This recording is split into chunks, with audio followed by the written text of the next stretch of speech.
The sandstorm had passed like an omen, leaving behind a suffocating silence across the village of Karbat. Even the goats were quiet that evening, their bells swaying with empty music as dusk settled like ash over the mountains. Smoke curled from the last hearths, and the scent of burnt lentils hung in the air. No one saw her return. She came barefoot, her veil torn, her anklet missing. The girl who once wore silk, dyed in the blood of hibiscus, now returned in the garb of a shepherd's wife, and yet her spine stood unbent, her eyes wide and dry.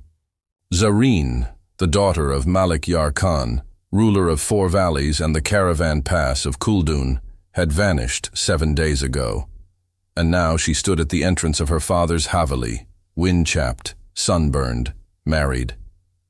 They had warned him. Every village bard who strung his ektara in the bazaar told tales about shepherd boys and princesses. But Yar Khan had laughed then. His daughter, obedient and fierce, was promised to Chief Saqib of the upper range tribes, a match that would unite lands and bury old blood feuds. But Zareen had chosen otherwise. The whispers began immediately. She left with him willingly. The shepherd boy, wasn't he the one who saved her falcon that day? No. He was seen giving her honey on the 3rd day of Eid. No. She rode behind him on the mule the night before the wedding. Truth was this. Rafi was the son of a shepherd who owned nothing but 2 old goats and a flute made from apricot wood. He sang to the hills, wore his father's patched waistcoat, and once climbed the hawk cliffs to save Zareen's falcon, Mishal, who had flown off during a royal hunt. He returned it with his face bloodied and hands torn, and he had not asked for reward.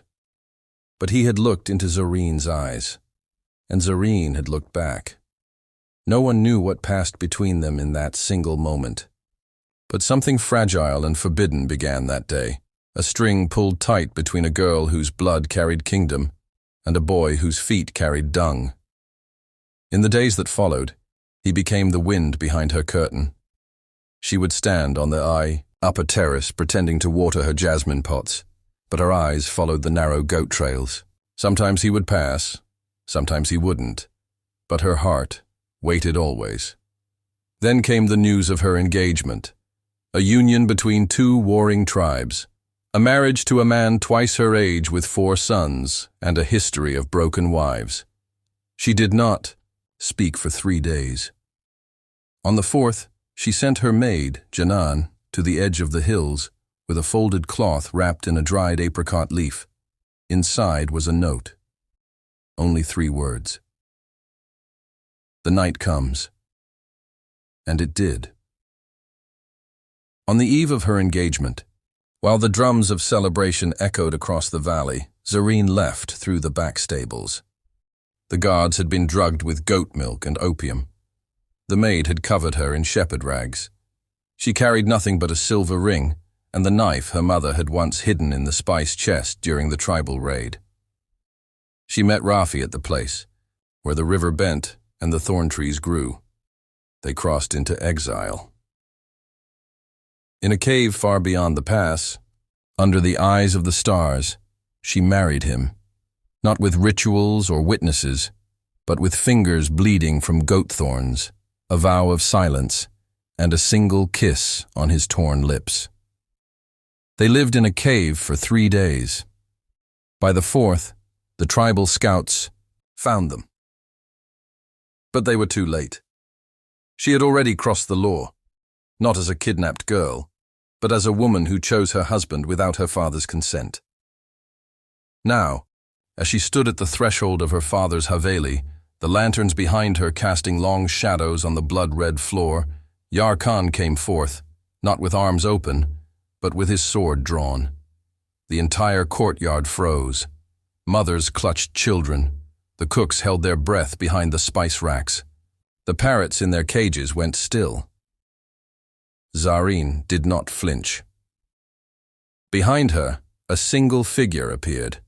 Rafi, barefoot, his turban stained with soot, his chest rising fast. He stood beside her, though she was the only one who didn't tremble. I did not steal your daughter, he said. I never said you did, Yarkhan replied. His voice was calm. That was what made it terrifying. You shamed her. No, Zareen said, stepping forward. I shamed your pride, not my honor. For a moment the world tilted. Then Yarkhan spoke to his guards. Take her inside. Kill him. Zareen screamed. The guards rushed forward. Rafi was pulled down by 4 men, tied with rope, blood already beginning to trickle from his mouth. Zareen struggled, her arms flailing as they dragged her back through the same gates she had left. As they slammed behind her, she saw Rafi for one last time, his head lifted, his eyes unbroken, even as blood painted his teeth. She screamed so loud that the parrots died in their cages. And just like that, the daughter of a king was imprisoned in her own palace, and her shepherd husband disappeared from the valley. Some said executed, others said banished beyond the desert. But Zareen knew he was alive. She could feel it in the beat of her blood. Every time it roared against the silence of her prison, every time the wind whistled through the bars of her chamber. And far away, in a dried-up village near the edge of the salt plains, an old woman brought water to a half-dead man tied to a post. You're lucky, she said, untying the blood-caked cloth on his wrist. They don't usually keep people alive this long. The man opened his mouth. My wife, he whispered, and fainted. And somewhere, far away, a falcon flew across the valley with a message tied to its leg. The wind was rising again. The sun did not rise for Zareen anymore. It only returned out of habit, pouring golden light into her barred window, painting the marble floor with illusions of freedom. Her prison was not a dungeon, but the highest tower of her father's, Haveli, once her childhood sanctuary. The silk cushions, the carved wooden wardrobe, the rose-scented water in a basin, all remained untouched since the day she fled. But now the room watched her like a grave watches its dead. She hadn't spoken in 3 weeks. Not to her handmaids, not to her mother who visited in the dark and wept while combing her hair, not to the guards who delivered food she refused to touch. Every morning they brought milk and paratha. Every evening it returned untouched, ants crowding the silver plate. What use was food when her soul had been split? The only thing she held onto was the silver ring Rafi had tied to her finger during their vow in the cave. She wore it like a secret beneath her sleeve, touching it when memories grew unbearable. The taste of ash in his kiss, the roughness of his hand over her chest, the way his eyes widened when she whispered, I am yours. They had said he was executed. The maid Janan had whispered it in a crack of guilt. They buried him where the vultures don't fly. But something. Inside, Zareen refused to believe it. She had felt him still breathing inside her bones. He was not gone. He could not be. A love born in rebellion, sealed in blood and thorns, could not be erased by tribal law.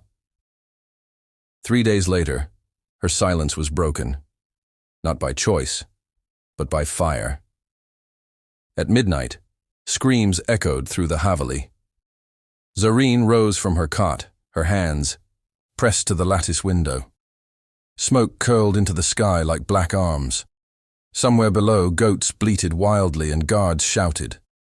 Through the haze, she saw the servant quarters ablaze, red tongues licking the walls like demons.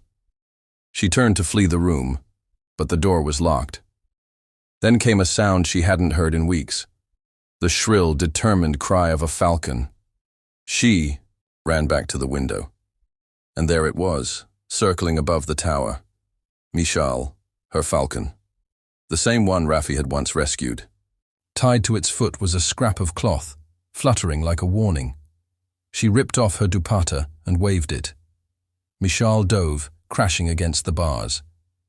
Zareen reached out and grabbed the cloth. The bird shrieked and flew away, disappearing into the ash. She opened the note with shaking fingers. 4 words, all blood-red ink. I wait at Araz Peak. She fell to her knees. Rafi was alive.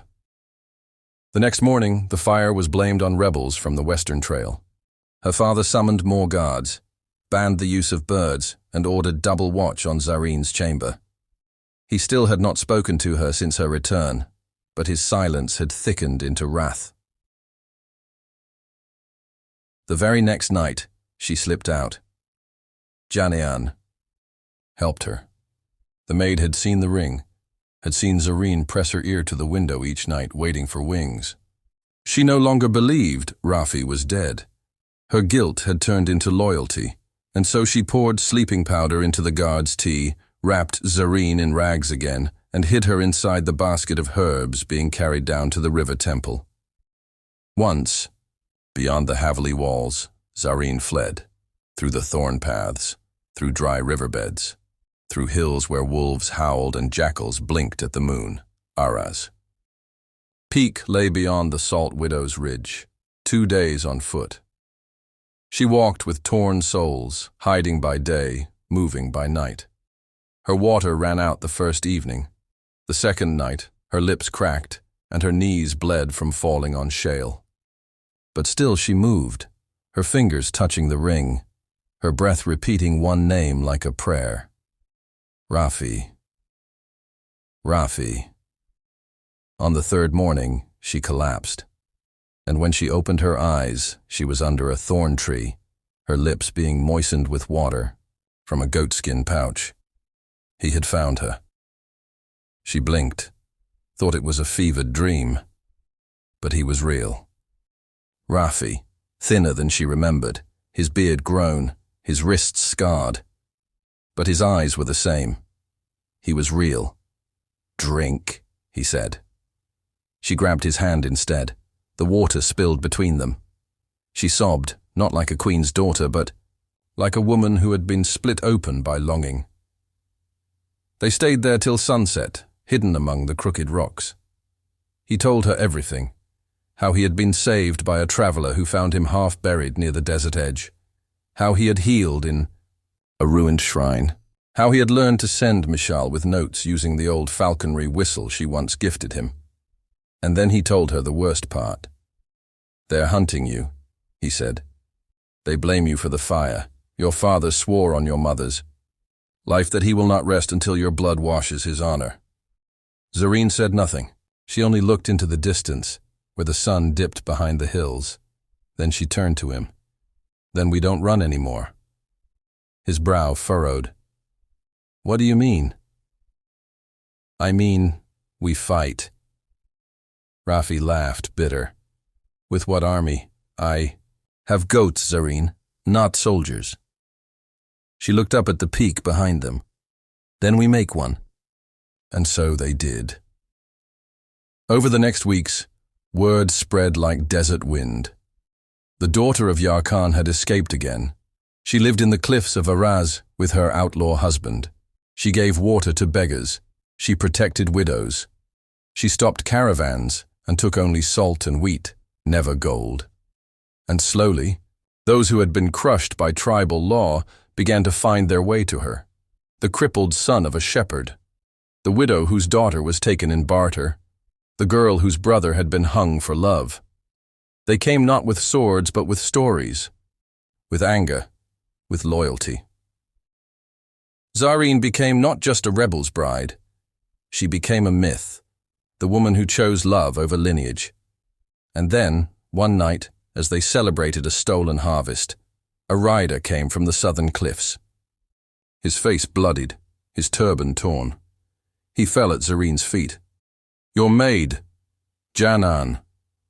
They caught her. They hung her at the village gate.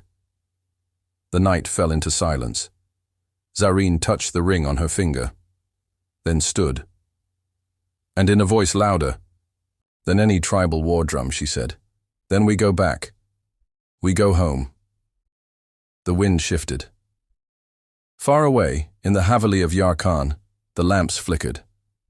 And for the first time in months, the king looked up from his wine and whispered, "She's coming."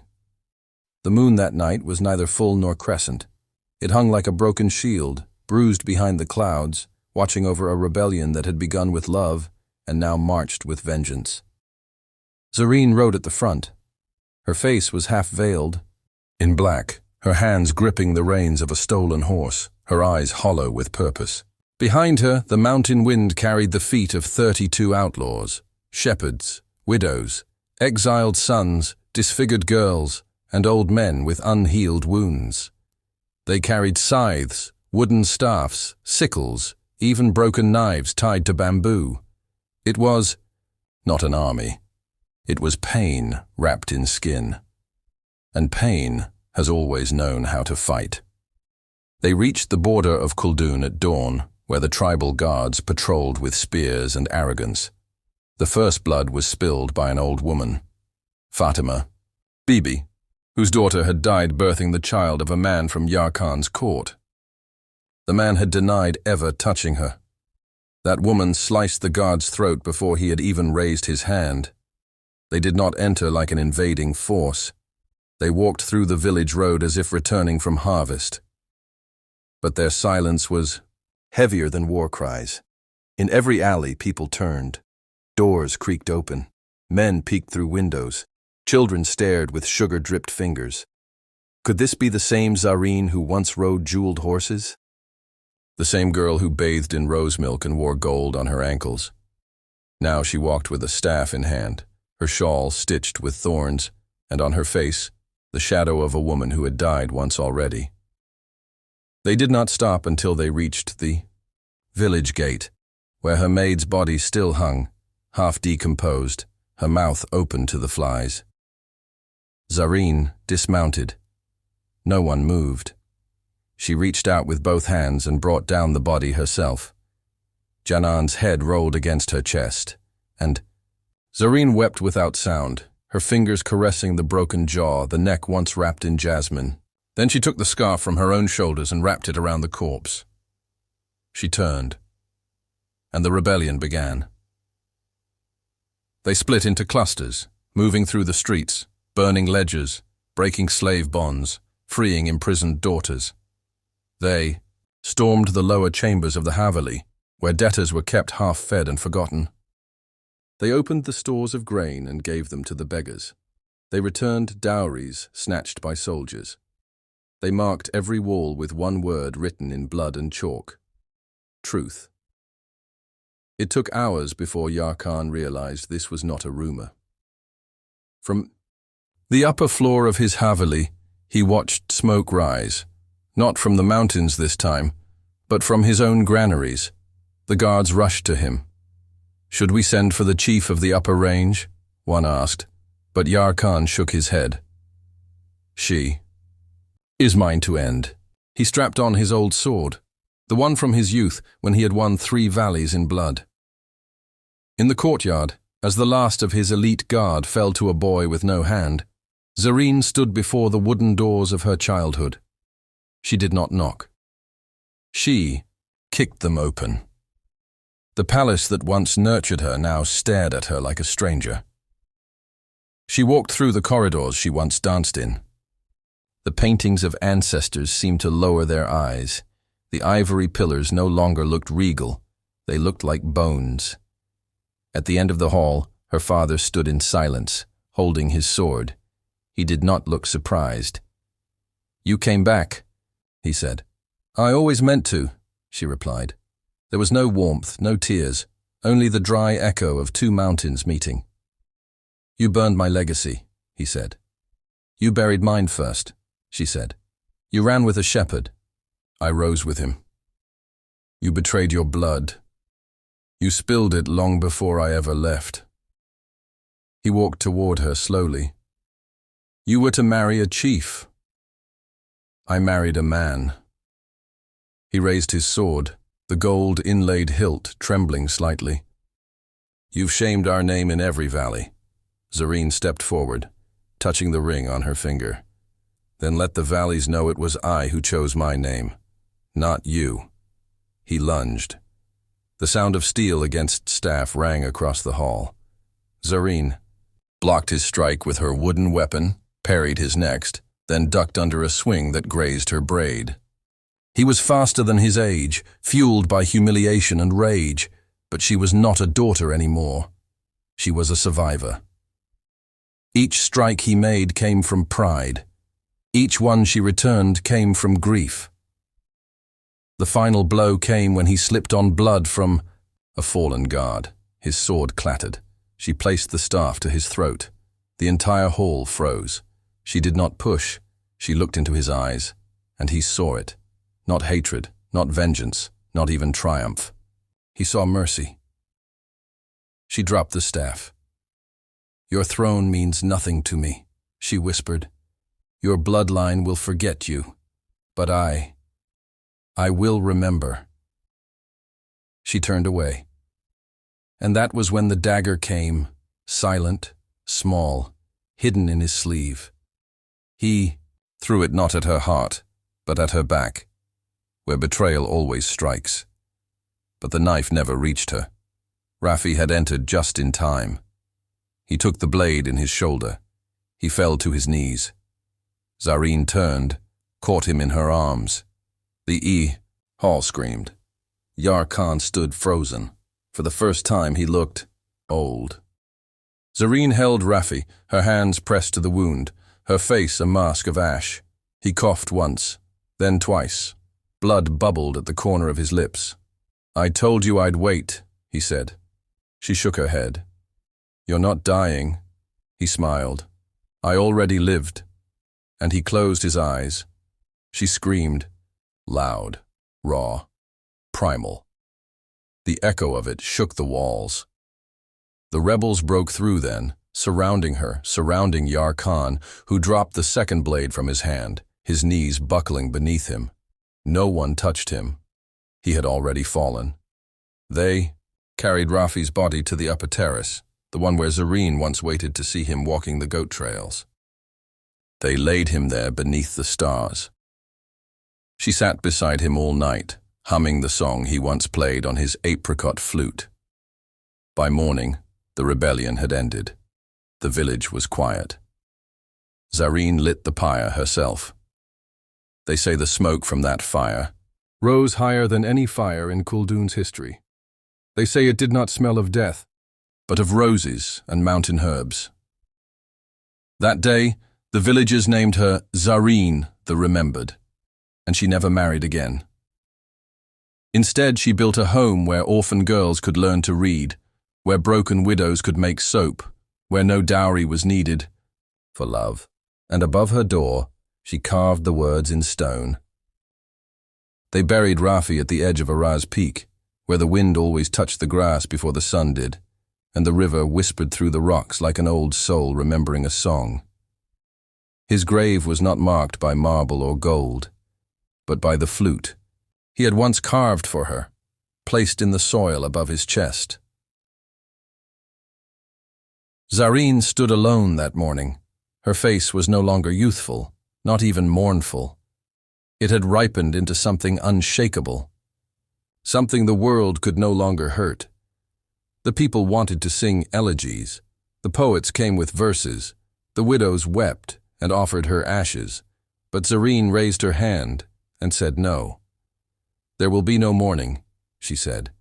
"Not for a man who chose to live free, not for a man who died protecting love." And so the silence that followed was not grief, it was respect. She returned to Kuldoon not with rebellion, but with purpose.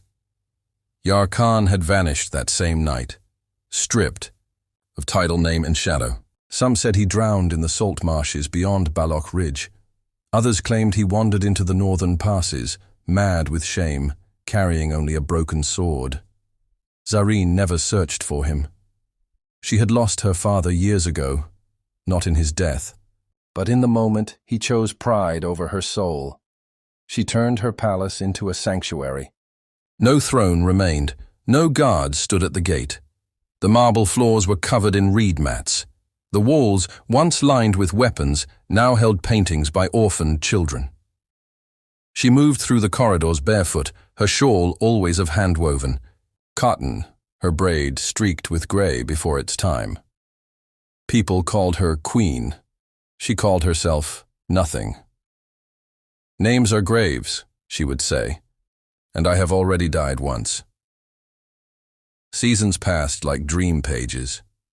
The mountain winds softened. Rain returned after years of drought. Wild herbs began to grow where once the land cracked. They said the land was healing because the girl who had once been broken had now mended the mountain's heart. But peace, like all things, has its own tests.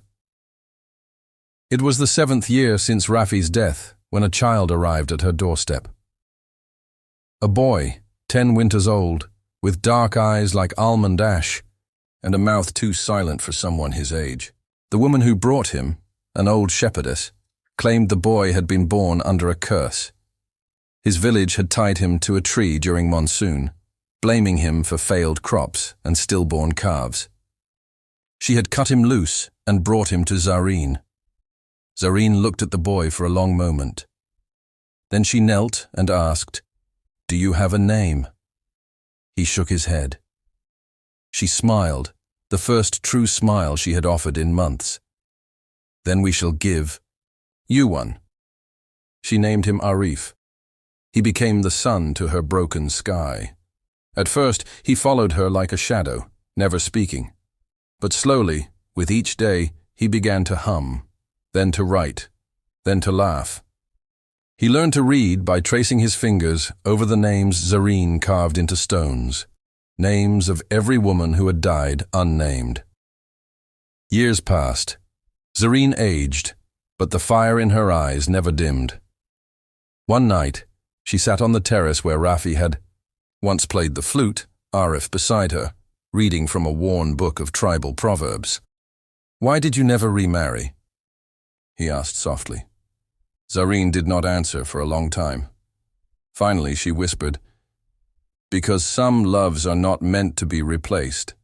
They become air, and you do not replace air, you breathe it." Arif tilted his head. "But don't you get lonely?" She smiled at him, brushing his hair back. "No, I just miss him in quiet ways." The boy leaned against her shoulder, and the stars watched in silence. But fate is never without its final trick.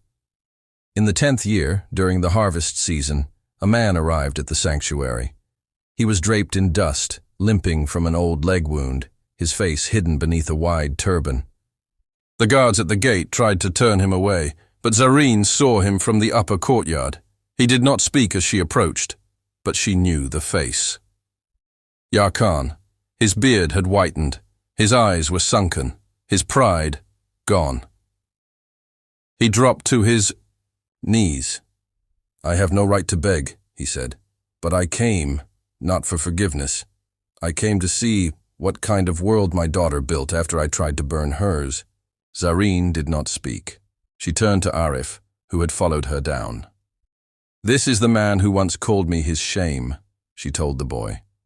Then she turned back to her father. "This is the boy I named from my healing." The wind blew between them like a third witness. Yarkhan bowed his head to the ground. And then he did something she never expected. He began to dig, with his bare hands, in the courtyard soil. People gathered. He did not stop. For hours he dug. By dusk, the pit was the size of a grave. He looked at her and said, "Let this be my apology. Let me labor for the earth I once cursed." And then, without asking, he planted a sapling. Arif stepped forward with water. They poured it together. Zareen watched in stillness. That night, she did not sleep. She sat beside the tree, fingers pressed to the soil, the flute still resting, at the grave on the peak behind her. And for the first time in 10 years, she dreamt of Rafi. Not dying, not bleeding, but laughing in a field of golden goats, the sun on his shoulder, his hand reaching for hers. She woke with tears, but not the bitter kind. The next day, she wrote a new phrase above the door of her sanctuary. "Even those who break you can return to build you, if you are brave enough to remain whole." Zareen died many years later. Some say it was old age. Others say her soul had waited for the tree to bear fruit. It did, in the 22nd spring since the rebellion. And on the same day it blossomed, she passed in her sleep, her fingers wrapped around the flute, and Arif's lullaby still, humming in the room. They buried her beside Rafi, beneath the flowering tree. And today, when the mountain wind whispers through Araz Peak, the villagers say you can still hear her voice carried between the rocks.